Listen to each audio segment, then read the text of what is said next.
At the intention of whom we target, you realize that we target terrorists, period. And when you target terrorists, according to international law, you can target terrorists, even if they are hiding behind civilians. We do whatever we can to minimize casualties, and we use, without referring to what you said, we do use sophisticated weapons in order to target the terrorists and not the civilians around them. One more question, please.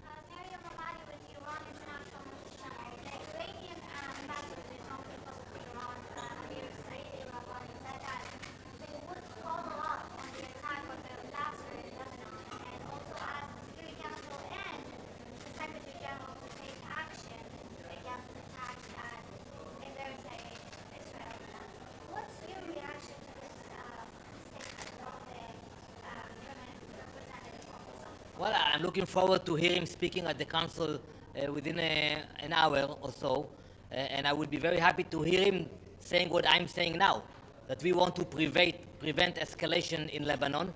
I don't think the Iranians really care about what's happening in Lebanon. I think they are using the Lebanese people. They are using Lebanon as a launching pad against Israel, and I think the Lebanese people should stand up against that. Thank you very much.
this meeting, Ms. Rosemary DiCarlo, Under-Secretary General for Political and Peacebuilding Affairs, Mr. Volker Türk, United Nations High Commissioner for Human Rights.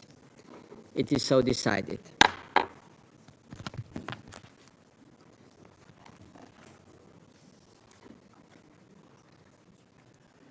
The Security Council will now begin its consideration of item 2 of the agenda. I now give the floor to Ms. Rosemary DiCarlo. Mr. President, thank you for the opportunity to brief the Council on the situation in Lebanon and the region, including the most recent alarming developments. For nearly a year, Hezbollah and other non-state armed groups in Lebanon and the Israel Defense Forces have exchanged fire across the blue line on an almost daily basis. These exchanges have been in repeated breach of the cessation of hostilities and in violation of Resolution 1701. Strikes and exchanges of fire have expanded in scope and intensity, and in some cases reached much deeper into Lebanese and Israeli territory. Over 100,000 people have been displaced from southern Lebanon. At least 60,000 have been displaced from northern Israel. The exchanges of fire have caused numerous casualties, including among civilians, and significant damage to homes, civilian infrastructure, and agricultural land on both sides of the blue line. The risk of further expansion of this cycle of violence is extremely serious and poses a grave threat to the stability of Lebanon, Israel, and the whole region. Mr. President, on the afternoon of 17 September, many communication devices, or pagers, primarily used by members of Hezbollah, exploded simultaneously across Lebanon. Similar explosions were also reported in Syria. The following day, a second wave of explosions, smaller in scale but more lethal, was reported throughout the same areas of Lebanon. This time, the devices involved were two-way handheld radios reportedly used by Hezbollah. Devices exploded in homes, cars, supermarkets, and streets. Lebanon's Ministry of Public Health stated that 37 people were killed, including 2 children, and more than 3,400 people were injured in the successive explosions. Medical professionals and hospitals are working around the clock to help the wounded. Lebanese society, old and young, have been in profound shock and panic. The Lebanese government has strongly denounced the attack, which it attributed to Israel. Caretaker Prime Minister Mikati said, and I quote, "It represented a serious violation of Lebanese sovereignty and a crime," end quote. In a speech on 19 September, Hezbollah Secretary General Hassan Nasrallah said in response to the attacks that Israel exceeded all limits, laws, and red lines, and he vowed, and I quote, "to exact a heavy price and a fair punishment," end quote. He reiterated that the Lebanon front would only stop once the aggression on Gaza ended. In a letter to the President of the Security Council on 18 September, the Islamic Republic of Iran blamed Israel for the explosions. Noting that its ambassador to Lebanon was among those wounded, Iran stated that it, and I quote again, "reserves its right under international law to take required measures deemed necessary to respond to such a heinous crime and violation," end quote. To date, the government of Israel has made no official comment on these developments. Mr. President, since the explosions on 17 and 18 September, exchanges of fire across the blue line have continued, showing worrying signs of escalation. The exchanges include some of the heaviest bombardment of southern Lebanon since 8 October 2023. Israeli aircraft have conducted a high number of airstrikes and overflights, including breaking the sound barrier over Beirut on several occasions. In addition, we are receiving initial reports about an Israeli airstrike in the southern suburbs of Beirut hours ago, which Israel said targeted and killed a number of senior Hezbollah leaders. The Lebanese Health Ministry said at least 12 people were killed and over 60 injured in the strike. Meanwhile, heavy barrages of rocket, drone, artillery, and anti-tank missile fire from Lebanon have killed 2 IDF soldiers and wounded 10 Israelis. UNIFIL is monitoring the situation closely. On 16 September, Israel's Minister of Defense, Yoav Gallant, suggested that the center of gravity was moving north, including the transfer of military forces. Speaking of the onset of a, quote, new phase of war, end quote, he suggested the only way left to ensure the return of Israel's northern communities to their homes was through military action. Reports from Israeli media indicate that Israel Defense Forces 98th Division was transferred from Gaza to the Northern Command, adding to concerns about the risk of further escalation on the horizon. From Lebanon, UN Special Coordinator Hannes Plekar has been in constant contact with all concerned actors, including caretaker Prime Minister Mikati, Foreign Minister Mr. Bou Habib, Speaker of Parliament Nabi Berri, and their offices and other authorities. In her meetings, she's continued to push for a diplomatic solution and warned against further escalation. She continues to underscore that military advances would not restore stability or enable displaced civilians on both sides of the Blue Line to return home safely. She will travel to Israel early next week for consultations with relevant counterparts. Mr. President, in the current fragile regional context, the devastating war in Gaza continues. Nearly a year after the horrific atrocities committed by Hamas on 7 October, Israeli military operations, including bombardment from the air and land, and armed exchanges with Hamas and other militants, continue across the Strip. The number of fatalities tragically keeps increasing. More than 41,000 Palestinians have been killed, according to the Gaza Ministry of Health, many of them children.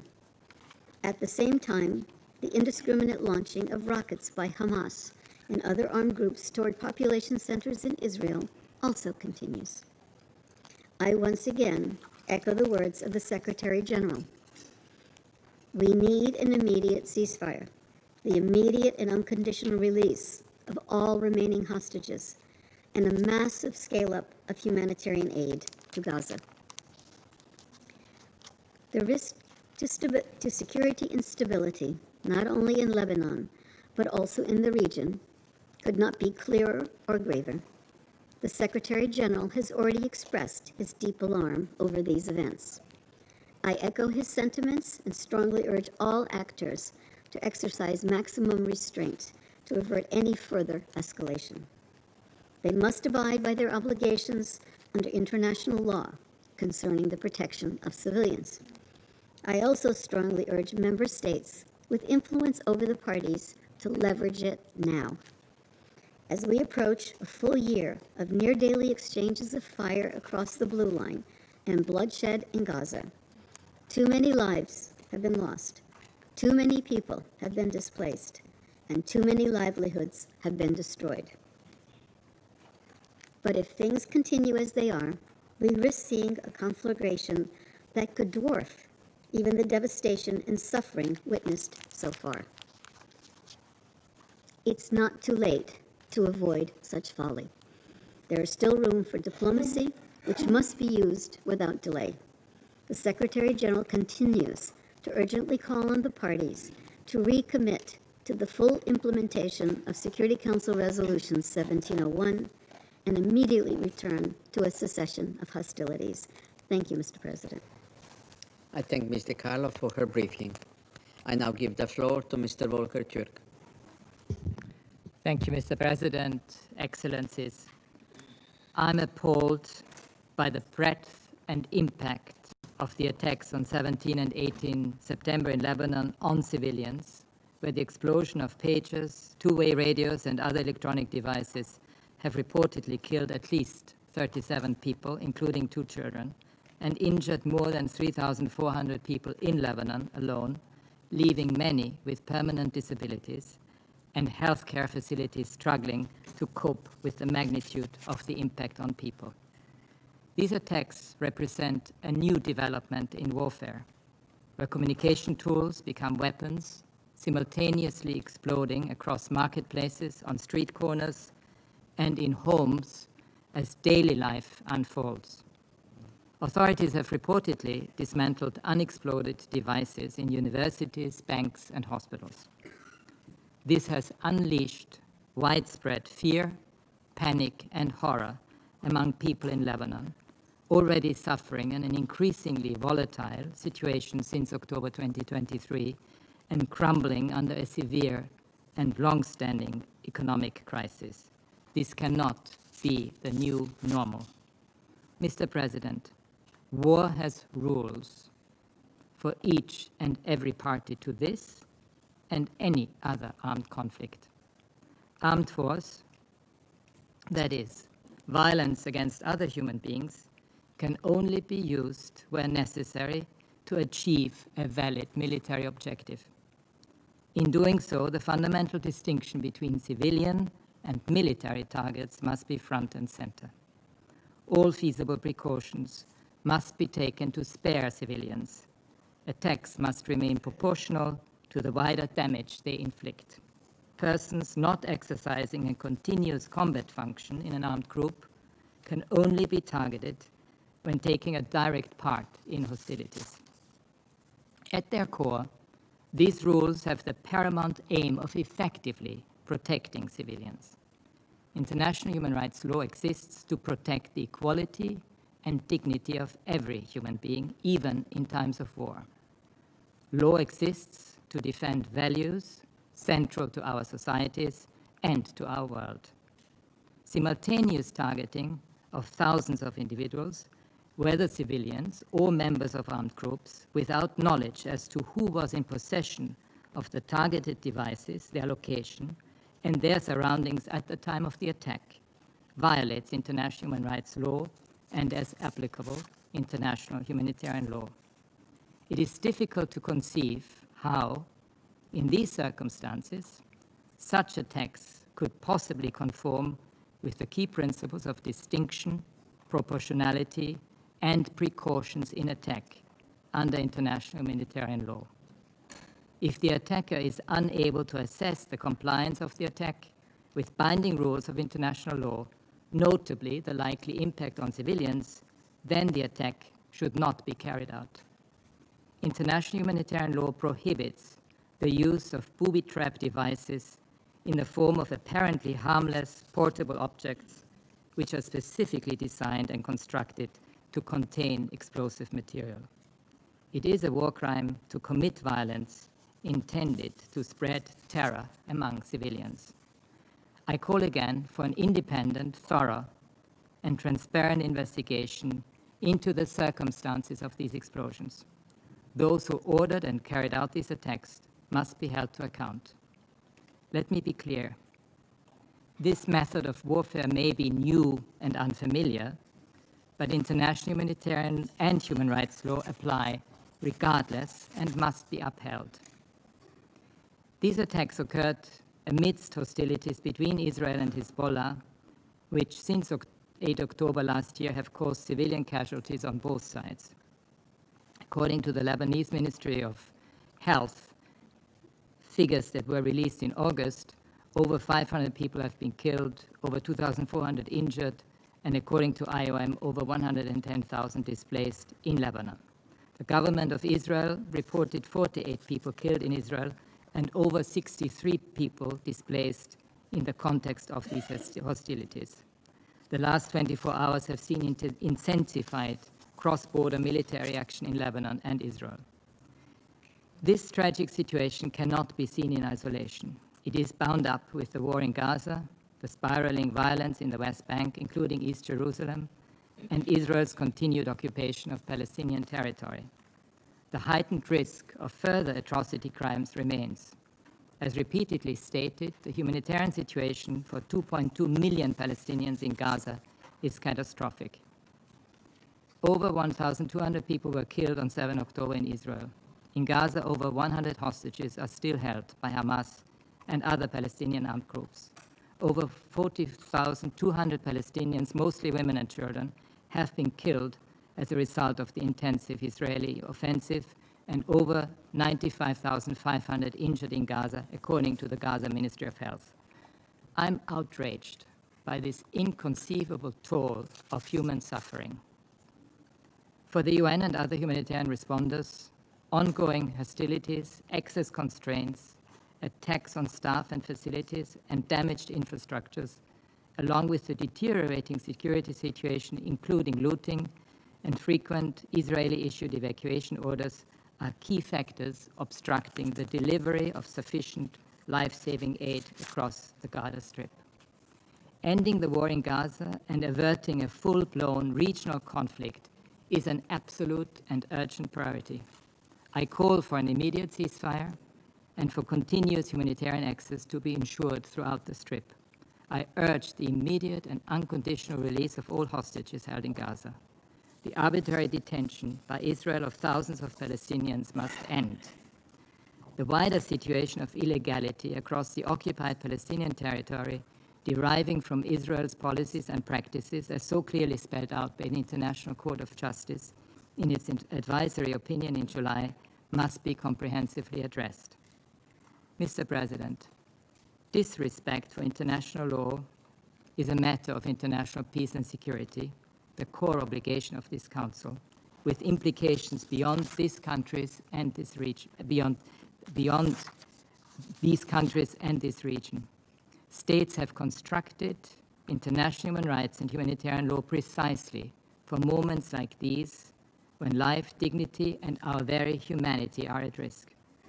As such, states must not, cannot accept blatant disregard for international law, including binding decisions of the Security Council and orders of the International Court of Justice. They must not, cannot allow the hollowing out of international law and its protective core, neither in this nor in any other situation around the world. All states, particularly those with influence, must do everything they can to ensure full respect for international law. Just over 10 days ago, in my address to the Human Rights Council in Geneva, I urged the rejection of a new normal of endless, vicious military escalation and increasingly alarming, technologically advanced methods of warfare. The warnings from multiple actors against an all-out war in the region have been clear and consistent. It would benefit no one. Continuing on this path of inflamed war rhetoric on all sides and reckless military escalation only leads to further devastation. I urge Israel and Hezbollah to cease hostilities immediately. The specter of this region's past, the unending cycles of conflict, the human rights grievances and causes of which have been ignored and trampled on, is palpable and omnipresent. The complexity of this moment and the stakes for people everywhere demand much more from the international community to achieve an enduring peace. This crisis requires political courage and leadership. Thank you. I thank Mr. Turk for his briefing. I now give the floor to those council members who wish to make statements. I give the floor to the representative of Algeria.